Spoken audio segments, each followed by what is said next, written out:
had an unhappy marriage and you've disappointed millions of people by getting a divorce, you know, I think more than one. You don't run off in a week.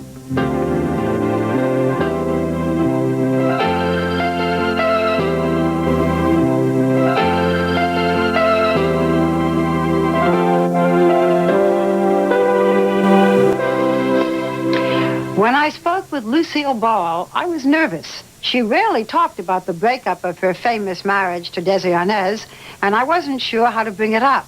She was, after all, going to be sitting right next to her second husband, comedian Gary Morton, and I assumed that Desi was not their favorite subject. But she had no problem talking about him. In fact, she was eager to discuss her ex-husband, and did so in a frank manner that was somewhat shocking to the millions who had only known them as that zany, happy couple, the Ricardos. In a moment, the great Lucille Ball. Though she grew up in a small town in upstate New York, Lucille Ball loved Hollywood. She lived in this elegant Beverly Hills mansion for over 30 years. From 1961 until her death, she enjoyed the luxuries of her legendary fortune with her second husband, Gary Morton, a producer, former comedian, and her most trusted friend. This was Gary's and Lucy's bedroom on the second floor, and this, the pink bathroom that Gary built as a surprise for Lucy when she was on location. This is also the home where she had lived with Desi Arnaz. Their work together fills volumes of scripts, all of which were stored in the house library. This is a very comfortable room. Is this your favorite? Oh, yes, yeah. You know, there's always one room you live in, play games in, the plants grow better and everything. But in here we show pictures, and we have 85,000 feet of, seriously, home movies. Let's see some. You want to see some? Yeah. Okay. All right. Something called The Fat Little Cowboy. When they starring my children when they were, let's see, Desi was about 2.5, almost 3, and Lucy was 4. But she, of course, was always telling him what to do and pushing him around, making sure that he did it. Yeah. Are they close now? Very much closer now than they ever were. Yeah, really? Much.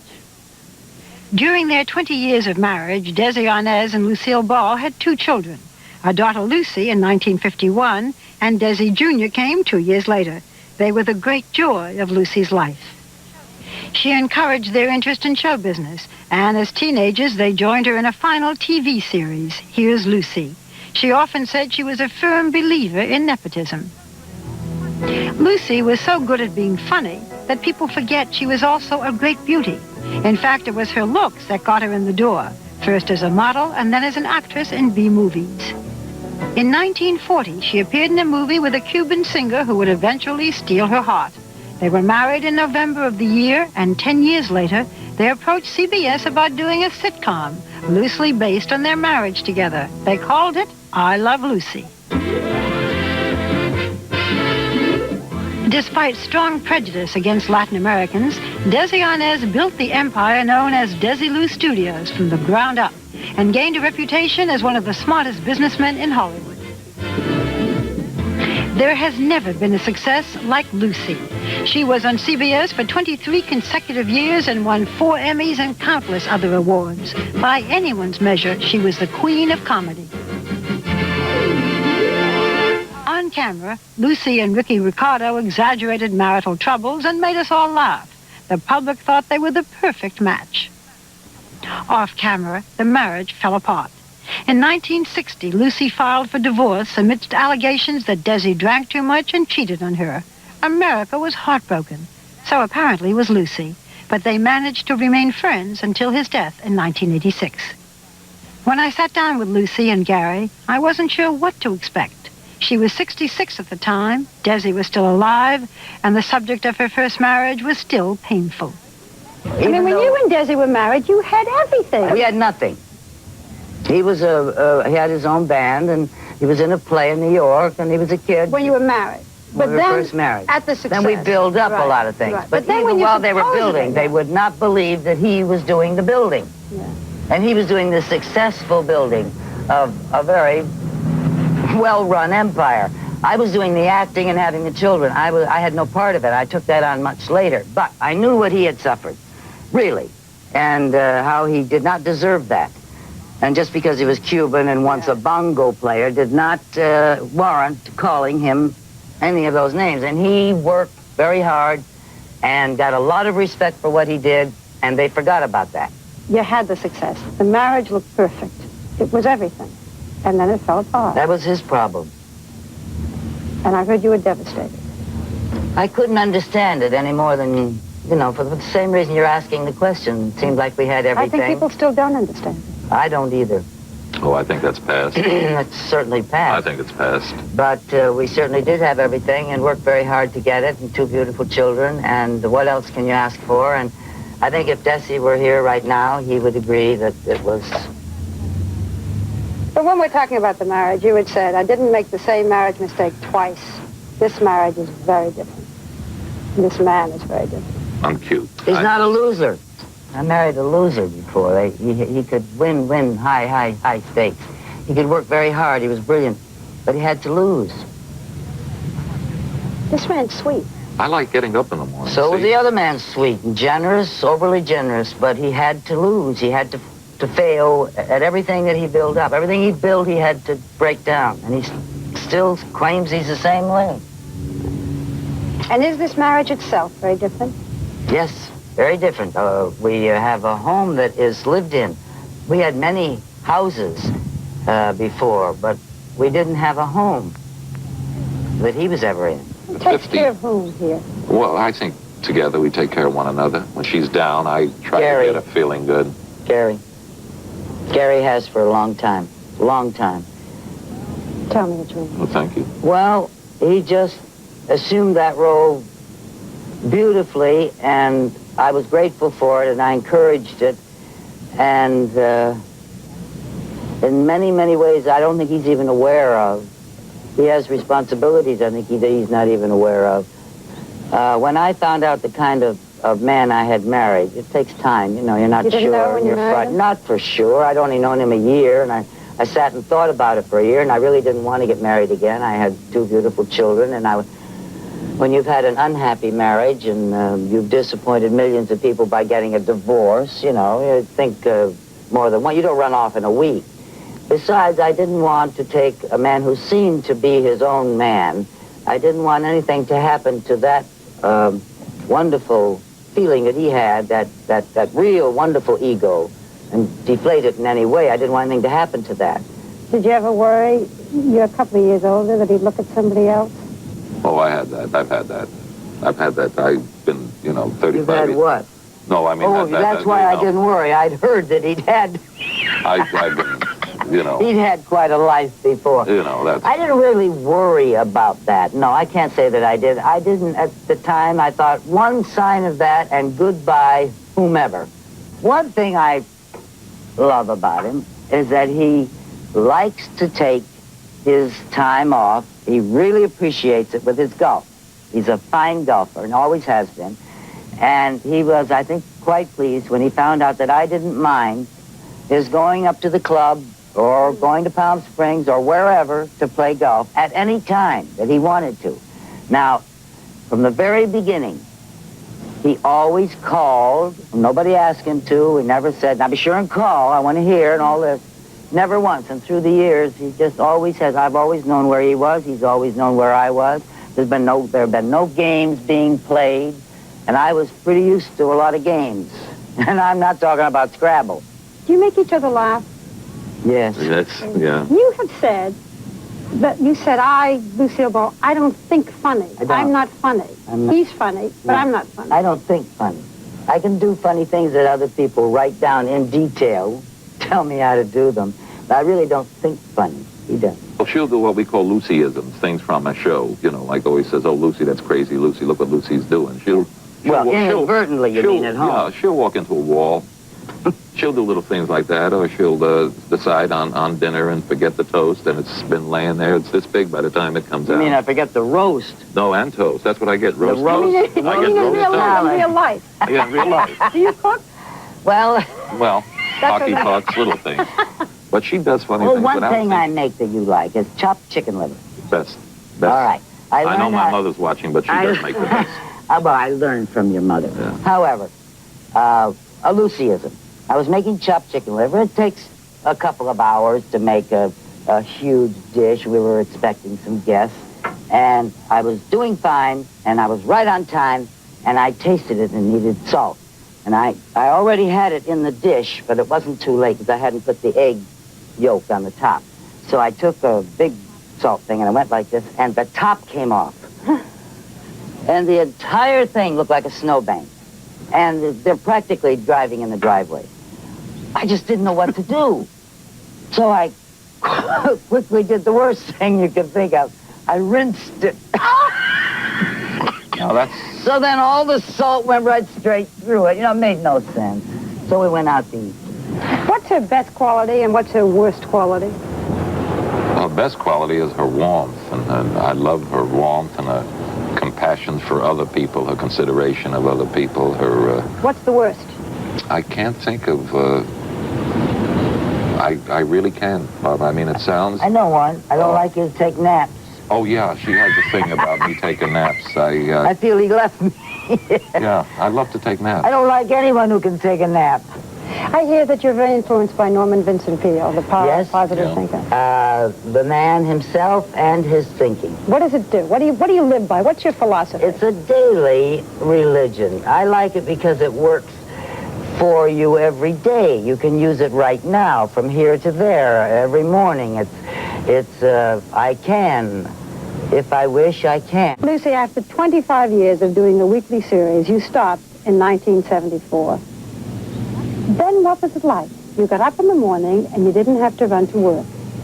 Traumatic. Very.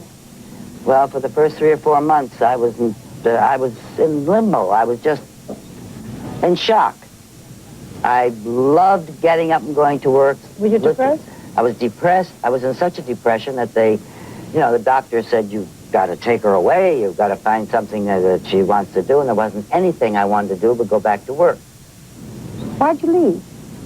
Oh, I'd been on long enough, I thought. And I kind of always prided myself on knowing when to get off. And I felt that really I had stayed on about 4 or 5 years longer than I planned, which happened because of the children's coming on our show and kind of wanting them to get their wings and fly off on their own, which they did. And as soon as they did that, then I really quit. But I'd been planning it for 5 years.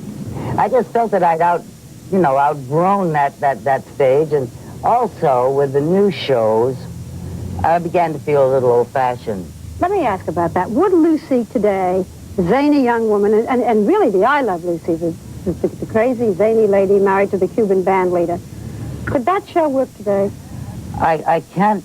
It's hard for me to answer now. Apparently, they're getting a little tired of the new stuff, and they are appreciative of what they already know about and want to see again. Lucy works in 77 countries that she distributes the Lucy Show, and Here's Lucy and I Love Lucy. So it's funny all over the world. And that's the way I feel about the humor. Lucy's humor can go on and on. There's no limit to anybody that's funny. I always felt that they needed, the public, needed a show that had a beginning, a middle, and a happy ending. Yeah. And something they could depend on. And I think it's become more important to them now. And that's why they're tuning in so regularly, day and night, because they can depend on it. They see things that are, they're trying to make entertainment out of newsreels. What we see in the news, which is not very happy these days. And they're building shows around them. And to me, that's not entertainment. Do you watch yourself? Do you watch the early I Love Lucy? No, I never have really watched them. Recently, I've caught some of them inadvertently, sort of twirling the dial. Well, I feel it was a funny-looking hairdo and a funny-looking skirt, and I looked like I was forever pregnant because I was either having one or just getting rid of one. But I know that they were well-written, and we had a wonderful time doing them, and I think it shows. That is the essence of our comedy, those early I Love Lucy's, and gave me my education in the whole thing. Did you have trouble selling those first I Love Lucy? No, we didn't have trouble selling them because we were... I mean, the concept. I'd heard that when you first came to CBS with the Cuban band leader and... Well, they didn't want to buy Desi as my husband. And I said, why not? He is. And I said, well, Cuban, and we want an American. So we got together and went out in vaudeville for a few weeks to see how they accepted us, and they did. And when I came back, I insisted, that's all. I said, I expected to only do the show for a year and then have some... like home movies to show the baby that I had just had, when she grew up. And no one knew it was going to go on this long or get that big or the business would snowball. My success was never labeled success by anyone close to me. It was just go to work and do a good job, get the show out, learn how to do it, and do it to the best that it's, the best that it can be done, and teach others how to do it, because it was, as I say, a new way of doing things. I didn't have time to think of being a success personally. If the show was doing well, that was good. It's been said that you're very tough to work for. Are you? Are you a perfectionist? Perfectionist, I've decided is attention to detail, which I'm very proud of, and that's the way I learned my craft. That's one thing second thing I think that I'm the proudest of, that I've learned my craft. The other thing that I'm proud of is that I've had time with my children, and that my children are doing what they want to do. And doing it successfully. And I think Gary's happy. I'm very happy. I read that Lucy is an overprotective mother. I found that she sometimes gets overly protective to her children. She had them late in life, and it was her whole world, the children. They still are. They're very important, and we're very, very fortunate. She's very fortunate. They're wonderful kids. But I remember when little Desi was born. And it was the most important event that happened in the country. And I remember reading that more people watched when Desi was supposedly born on the program than watched Dwight Eisenhower's inauguration or than watched Queen Elizabeth's coronation. Yeah. Tell us what that time was like for you. I wasn't aware of all. They didn't tell me all that. First of all, when you have cesarean, you're not that wide awake for, the next 3 hours. It takes 3-4 days before because it's major, And so I was just concerned that the baby was healthy, and then later I found out the furor that it had caused, and how nice and how happy everybody was about it. And, of course, the fact that we were documented by our show, being on the night. He was born on the morning of January 19th, and the show was that night. And that could be arranged because it was a planned cesarean, and it just happened to fall on a Monday. You were almost 40 when your first child was born. 39. It must have been the most fantastic thing for you. Right. Do you think, in retrospect, that it mattered, that it was a good thing or a bad thing that you wanted a child so badly that you were that age when the child was born? No one warned me that I know now that I was taking a risk, but my doctor at the time didn't frighten me in any way. I found out that I was taking a risk. I heard later. I read somewhere that when at that time little Lucy was born, that you were so happy, you cried so much that the doctor said he wouldn't let you have the baby because you were going to cry all over. Well, they didn't, because they had to take the baby away from me, because every time they'd bring her in, I'd cry, and it hurts, when you've had cesarean. She was an unexpected cesarean, and it was a tough operation.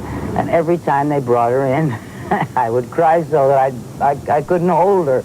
And then once I burped her, and I burped her right up out of the blanket, and she went up on the top of the bed. I tried to raise her up, and I didn't have the strength, and I went like that, and she went right out of the blanket. There's that crazy mother. But you adore those kids, don't you? Sure. I'd also heard that when Lucy was born, that you heard about, before she was born, that you heard that you were pregnant on the radio, that you hadn't known. Yes, that one I lost. But I got pregnant. I didn't know that I was pregnant. We went out into vaudeville. This is when we went into vaudeville to find out if the public would accept Desi as my husband before we went into television series. And I wasn't feeling well, and we opened in Chicago and got into New York. I thought I'd better see a doctor. I had no idea that I was pregnant, because I hadn't been, and we'd been married over 9 years. But I went to see a doctor, and he said, I said, you've got to be putting me. Well, we'll take a test. That was Thursday, and I was supposed to get the results Monday. And Sunday night, we heard it on Walter Winchell And we were each in our separate dressing rooms, and we met in the hall and said, "It's true!" Because we knew that if Winchell said it was true, that he had spies in the lab, and so we really found it out on the radio. I just think it's an unusual situation. I mean, it's tough enough for kids, but when they grow up, and then to have this sort of spooky thing of seeing your parents and seeing yourself born on television and all of that kind of... They're very nice. As they got older, they start to understand the difference between reality and film. And you've had to understand it in your life probably much more than most people, the difference between reality and film, because you had to live for many years, still do, with another image, with an image of a marriage. I used it when I was unhappy. What do you mean? Well, it was always happy in our stories. It was always happy pretending. And so you'd pretend? I had to pretend, but it helped.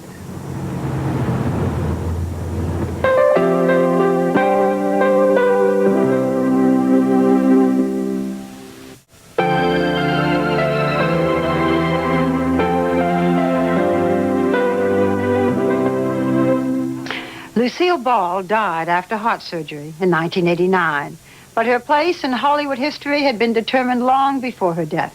Her name is now tossed about in the same sentences with Charlie Chaplin and Buster Keaton, and she is widely recognized as the most influential woman from the early days of television.